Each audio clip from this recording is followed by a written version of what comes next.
பிஸ்மில்லாஹிர் ரஹ்மானிர் ரஹீம். பைத்துல் மஅமூர் என்பது 7 வானங்களை தாண்டியுள்ள ஒரு மஸ்ஜித் ஆகும். வளமான செழுமையான வீடு என்று இதற்கு பொருள். அல்லாஹ் தஆலா திருக்குர்ஆனில் வல் பைத்துல் மஅமூர், பைத்துல் மஅமூர் மீது சத்தியமாக என்று இதன் மீது சத்தியமிட்டு கூறுவதிலிருந்து இதன் மகத்துவத்தை நாம் விளங்கிக் கொள்ளலாம். இப்படி ஒரு வீடு வானத்தில் இருப்பது நமக்கு குர்ஆனிலேயே சொல்லப்பட்டு இருக்கிறது. மேலும் இதனை நபிகள் நாயகம் ரசூலுல்லாஹி ஸல்லல்லாஹு அலைஹி வஸல்லம் அவர்கள் தங்களது மிஅராஜ் பயணத்தில் நேரடியாக கண்டு வந்தார்கள். ஆகவே இதை உறுதியாக நம்புவது நம் மீது கட்டாயமாக்கிவிட்டது. இது அல்லாஹ் தஆலாவுடைய அர்ஷுக்கு நேர் கீழேயும் காபத்துல்லாவிற்கு நேர் மேலேயும் 7 வானங்களுக்கு அப்பால் உள்ளது.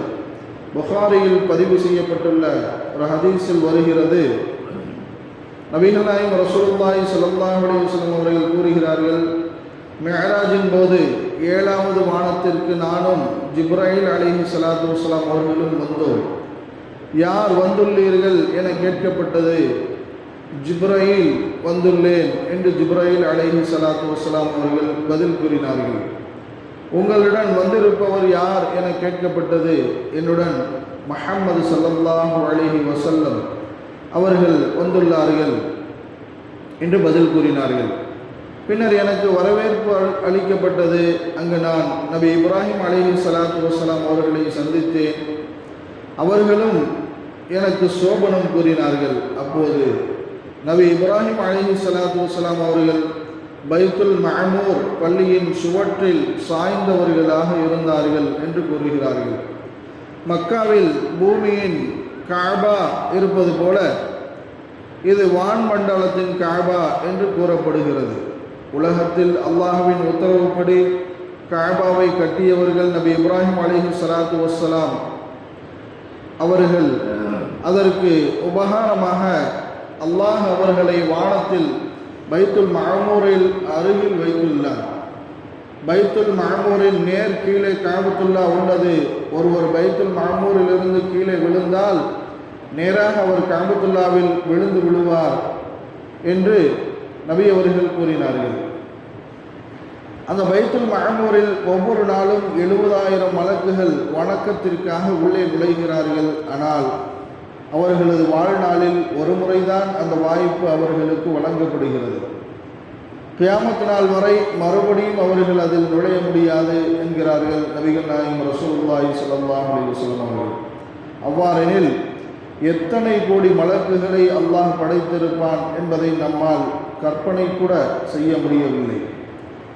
வமா யஅலமு ஜுனூத ரப்புக இல்லா ஹு, அன்றியும் உம்முடைய இறைவனின் படைகளை அவனை தவிர மற்றவரும் அறிய மாட்டார்கள். சூரத் தூர் என்னும் அத்தியாயத்தில் அல்லாஹ் தூர் மலை மீது சத்தியமாக, விரித்து வைக்கப்பட்ட ஏட்டில் எழுதப்பட்ட வேதத்தின் மீது சத்தியமாக, பைத்துல் மஅமூர் மீது சத்தியமாக, உயர்த்தப்பட்ட வான் முகட்டின் மீது சத்தியமாக, பொங்கும் கடலின் மீது சத்தியமாக என்று சில விஷயங்கள் மீது சத்தியம் செய்கிறான்.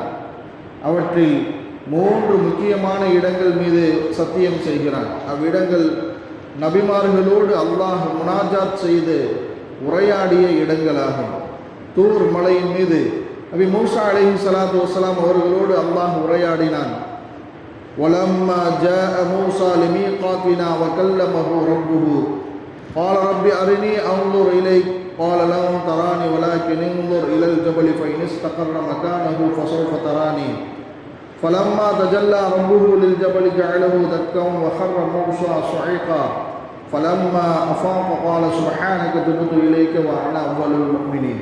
நாம் குறித்த காலத்தில் குறிப்பிட்ட இடத்தில் மூசா வந்தபோது அவருடைய இறைவன் அவருடன் பேசினான். அப்போது மூசா, என் இறைவனே, நான் உன்னை பார்க்க வேண்டும், எனக்கு உன்னை காண்பிப்பாயாக என்று வேண்டினார். அதற்கு அவன், மூசாவே, நீர் என்னை ஒரு காலம் பார்க்க முடியாது. எனினும் நீர் இந்த மலையை பார்த்து கொண்டிரும், அது தன் இடத்தில் நிலைத்திருந்தால் அப்போது நீர் என்னை பார்ப்பீர் என்று கூறினார்.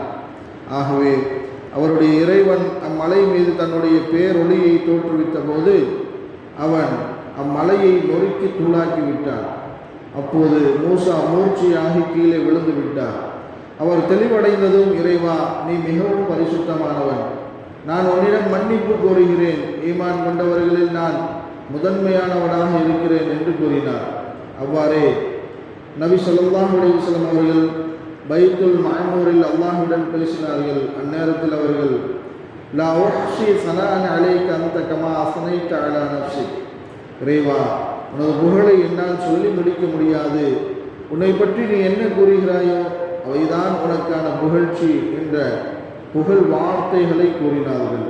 அடுத்து ஆழமான கடல் மீது அல்லாஹ் சத்தியம் செய்கிறான். ஆழமான கடலில் நபி யூனுஸ் அலைஹி ஸலாத்து வஸ்ஸலாம் அவர்கள் அல்லாஹ்வோடு உரையாடினார்கள். வதன்னூனி இத் தஹப முகாலிபன் ஃபலன்ன அல்லன் நக்திர் அலைஹி ஃபனாதா ஃபில் ظுலுமாத்தி அல்லா இலாஹ இல்லா அன்த சுப்ஹானக இன்னி குன்து மினல் ஸாலிமீன். இன்னும் நினைவு கூர்வீராக, துன்னூன் யூனுஸ் தம் சமூகத்தவரை விட்டும் கோபமாக வெளியேறிய போது பாவிகள் சமூகத்தை விட்டும் வெளியேறிவிட்டபடியால் அவரை நாம் நெருக்கடியில் ஆக்க மாட்டோம் என்று எண்ணிக்கொண்டார். எனவே அவர் மீன் வயிற்றின் ஆழ்ந்த இருள்களிலிருந்து, உன்னை தவிர வணக்கத்திற்குரிய நாயன் யாரும் இல்லை, நீ மிகவும் தூய்மையானவன், நிச்சயமாக நான் அநியாயக்காரர்களில் ஒருவனாகிவிட்டேன் என்று பிரார்த்தித்தார். பூமியில் முதலில் சுபுஹ் தொழுகையில் பாங்கு சொன்னவர்கள் ஹதரத் பிலால் ரலியல்லாஹு அன்ஹு அவர்கள். முதலில் இக்காமத் சொன்னவர்கள் அப்துல்லாஹ் இப்னு ஸைத் ரலியல்லாஹு அன்ஹு அவர்கள். இவர்கள்தான் கனவில் அதன் வாசகங்களை அறிவிக்கப்பட்டவர்கள். வான் மண்டலத்தில் முதலாக பாங்கு சொன்னவர்கள் வானவர் ஜிப்ரீல் அலைஹி ஸலாத்து வஸ்ஸலாம் அவர்கள்.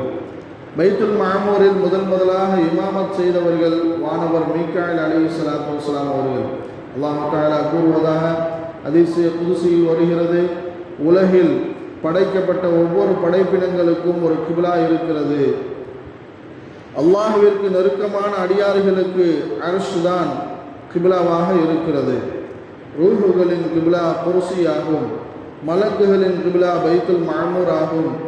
நபி ஸல்லல்லாஹு அலைஹி வஸல்லம் அவர்கள் தவிர்த்து மற்ற அனைத்து நபிமார்களின் கிப்லா பைத்துல் முகத்தஸ்.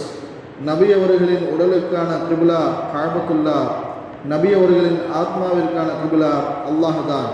இப்பூ உலகில் காபத்துல்லாவிற்கு என்ன கண்ணியமோ அதுதான் வானில் உள்ள பைத்துல் மஅமூருக்கான கண்ணியமும். இங்கு ஹஜ்ஜுடைய காலங்களில் காபத்துல்லாவை தவாப் செய்து அதன் வணக்க வழிபாடுகளில் மனிதர்கள் ஈடுபடுவது போல, ஹஜ்ஜுடைய காலங்களில் பைத்துல் மஅமூரில் மலக்குகள் விசேஷமான வணக்க வழிபாடுகளில் ஈடுபடுகிறார்கள். இந்த துன்யாவின் பைத்துல் மஅமூராக காபத்துல்லா இருக்கிறது. எனவே இங்கு சென்று நாம் ஹஜ் உம்ராக்கள் செய்வதில் ஆர்வம் கொள்ள வேண்டும், ஆசைப்பட வேண்டும். இவ்வுலகில் 3 விஷயங்களை பார்ப்பதற்கே அல்லாஹ் நன்மையை தருகிறான். 1 குர்ஆன் ஷரீஃப், 2 பெற்றோர், 3 காபத்துல்லா. ஒவ்வொரு நாளிலும் காபத்துல்லாவில் 100 அருள்கள் அல்லாஹ்விடமிருந்து இறங்குகின்றன. காபாவை தவாப் செய்பவர்களுக்கு 60 நன்மைகளும், அங்கு வணக்க வழிபாடுகளில் ஈடுபடுபவர்களுக்கு 40 நன்மைகளும், அதனை பார்த்து கொண்டிருப்பவர்களுக்கு 20 நன்மைகளும் கிடைக்கிறது. பைத்துல் மஅமூர் இவ்வாறே ஏராளமான சிறப்புகளை உள்ளடக்கியதாகும். காபாவின் ரஹ்மத்துகளை அல்லாஹ் முழுமையாக நமக்கு தந்தருள் புரிவானாக.